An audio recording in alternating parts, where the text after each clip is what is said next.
38 minutos, seguimos en Pasos Perdidos. Mucho hemos hablado en este programa sobre la quita de los medicamentos al 100% a los jubilados, pero hay un tema paralelo ahí que tenía muchas ganas de abordarlo, por eso lo vamos a hacer ahora, y que es, no solo le quitaron medicamentos a los jubilados, sino que también le quitaron medicamentos a los excombatientes de Malvinas. Para hablar de esto estamos en comunicación con Ernesto Alonso.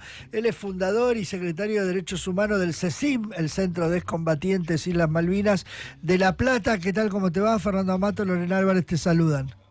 ¿Qué tal? Buenos días. Gracias por la comunicación. ¿Nos contás un poco cómo es la situación con el tema medicamentos? Bueno, el tema de medicamentos en PAMI, la verdad que es terrible lo que está pasando. Entendemos que se están metiendo con los sectores más vulnerables de nuestra sociedad y han quitado nada más y nada menos medicación que deberían continuar. Ay, discúlpame, se está como cortando un poquito. Si te puedes quedar ahora. Ahora sí, ahí sí. Te decía que, bueno, le entendemos esto como un genocidio, digamos, quitarle los medicamentos a los sectores vulnerables, a los adultos mayores, sí. Digamos, interrumpiendo un tratamiento farmacológico, atenta contra la vida y atenta contra derechos adquiridos. Sí, claro. En ese paquete nosotros, los excombatientes, hace 30 años que estamos en el PAMI. Sí. A partir de la ley 23848, que nos otorgan una pensión nacional, sí. Por ley, las prestaciones médicas fueron brindadas por el instituto, ¿no? Sí. Y a partir del año 2005 logramos una resolución específica, la resolución 191, que creó el Programa Nacional de Atención a Excombatientes, a veteranos de guerra. Sí. Todo fue un antes y un después. La historia nuestra fue dramática, terrible. Después del regreso de Malvinas no hubo una asistencia, una contención, no había equipos especializados. Sí. Podemos hablar de más muertos después de Malvinas que en el propio fragor de lo que fue el conflicto bélico, ¿no? Sí. Lamentablemente de suicidio. Sí. Y este zarpazo que le pegaron a la institución, a partir de distintas resoluciones de este año, del 22 de agosto, la 2431, y en septiembre la 2537, hace un recorte brutal, que pone indicadores para el acceso a un Vademecum que venía incorporando alrededor de 200 medicamentos. Bueno, en estas resoluciones específicamente aclaran que no iban a ser alcanzados los excombatientes. Bueno, eso no sucedió.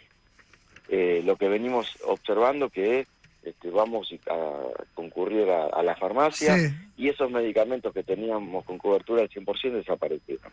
O sea, en la práctica ustedes están yendo por esta ley que nos decías vos, deberían tener y no tienen porque se modificó ahora en agosto-septiembre. Exactamente.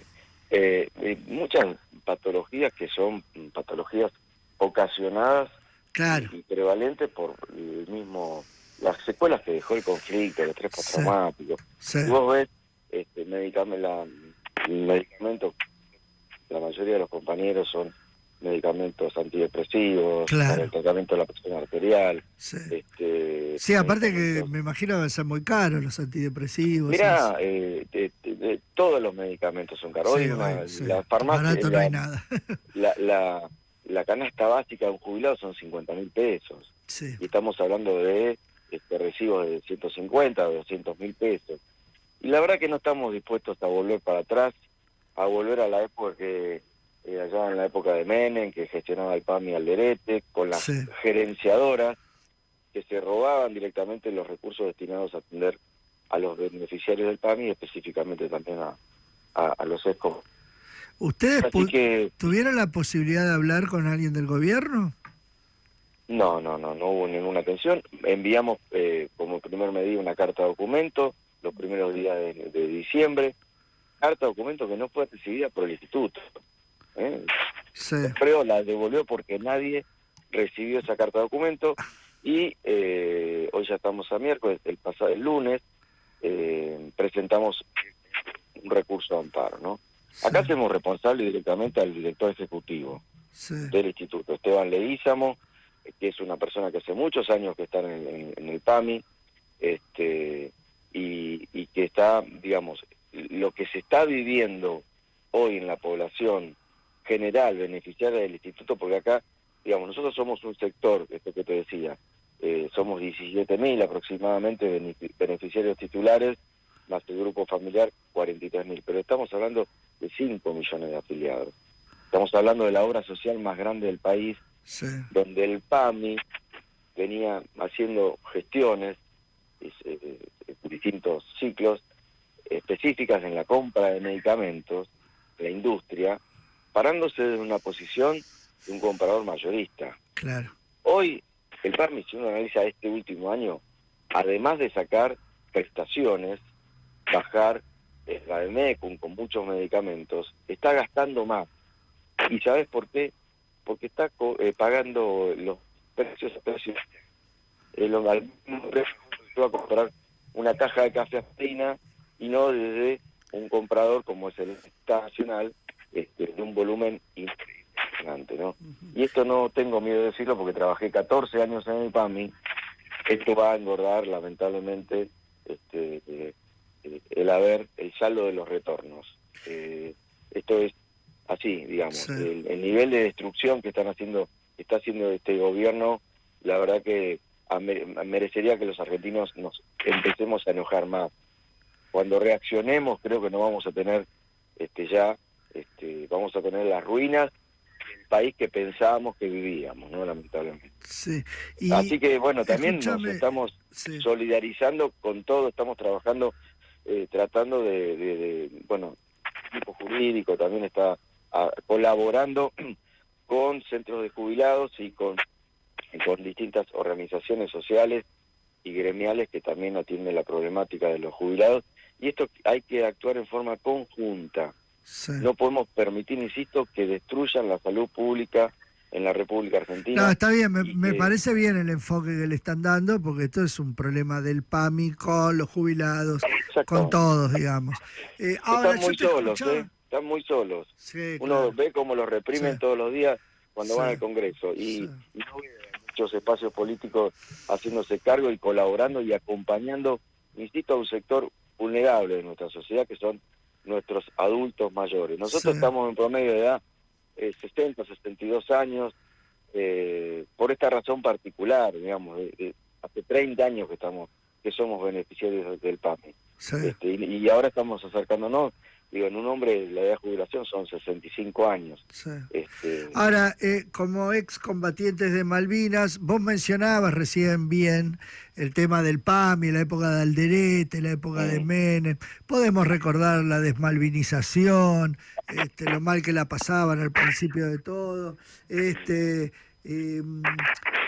¿Sentís que hay porque después se avanzó un poco, algunos reconocimientos tuvieron, sí, claro, ¿sentís que está habiendo un retroceso con los excombatientes, con el trato a los excombatientes de Malvinas? Por supuesto que sí, digamos. Mira, esto fue un antes y un después. En el 2004, por un decreto de Néstor Kirchner, el 1350, también hace referencia a las prestaciones médicas asistenciales del PAMI, pasamos a cobrar una pensión de indigente a una pensión de guerra, el equivalente a 3 jubilaciones mínimas. Sí. Hoy el aporte de un excombatiente significa 5 veces el aporte que hace un beneficiario de la mínima. Por eso pudimos construir este programa, que fue un antes y un después, ¿no? Y después, este doble discurso con algunos, vamos a tomar un ejemplo, ¿no? La vicepresidenta de la Nación, ponerse un poncho y bailar el pericón no te hace nacionalista, digamos, no hace defender los valores de los intereses de los argentinos. Lo que están haciendo desguazando el país. También el CECIN actuó sobre el decreto 7023, el artículo 154, que pretendía derogar la ley de tierras en nuestro país. Y una tutelar, Milei le vino a poner el cartel de venta al peor postor, para que los leguis de la vida se queden con recursos de agua dulce, zonas de frontera, lugares estratégicos. Está bien lo que decís vos de Villarroel, porque es como un nacionalismo raro, ¿no? Es la representación política del es un partido nacionalismo militar de entrega a Malvinas, que entrega todo. Pero no tengo ninguna duda que es la representación política del partido militar de la dictadura. Sí. Alguien negacionista, alguien que reivindica la dictadura y la accionó de las Fuerzas Armadas. Y en todo caso, con Malvinas, lamentablemente ahí se puso en crisis la razón de ser de las Fuerzas Armadas. Fuimos con el ejército de Videla, Malvinas, nos fuimos con las Fuerzas Armadas preparadas para la defensa de la soberanía nacional, fuimos con las Fuerzas Armadas preparadas bajo la doctrina de la seguridad nacional. A ver, esto que yo te digo de las patologías, acá hay asignaturas pendientes de la democracia, que fue lamentablemente las graves violaciones a los derechos que sufrimos en Malvinas, en manos de los militares, de los mismos militares que torturaron, desaparecieron. Entonces, a ver, en nuestro haber, digamos, la experiencia que vivimos como jóvenes fue traumática, fue terrible. A ver, entonces, no nos pueden venir a decir o a reivindicar en términos de gesta algo que nos retrotrajo situaciones peores que antes de las que teníamos antes del 2 de abril de 1982, ¿no? Claro. Donde había maestros argentinos, había vuelos regulares del AVE, IPF, había negociación.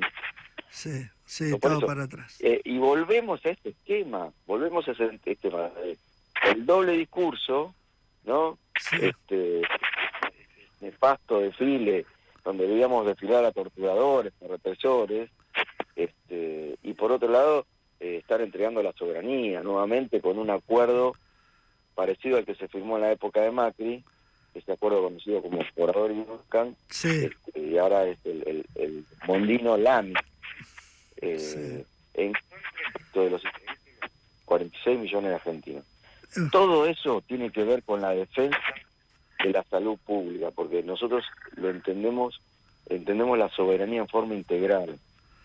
La defensa del bienestar de nuestro pueblo es una discusión de soberanía, la defensa de la educación, de la salud pública, en este caso de la cobertura a los adultos mayores, la defensa de la protección del medio ambiente, la defensa de, lo que ha hecho es inconmensurable el daño que están haciendo, e insisto, el día que muchos sectores se den cuenta, no van a poder encontrar el país que pensaban que vivían, digamos. Sí.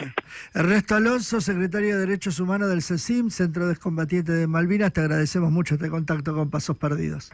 Gracias a vos. Abrazo grande. Como siempre. Gracias. Voces en tu radio.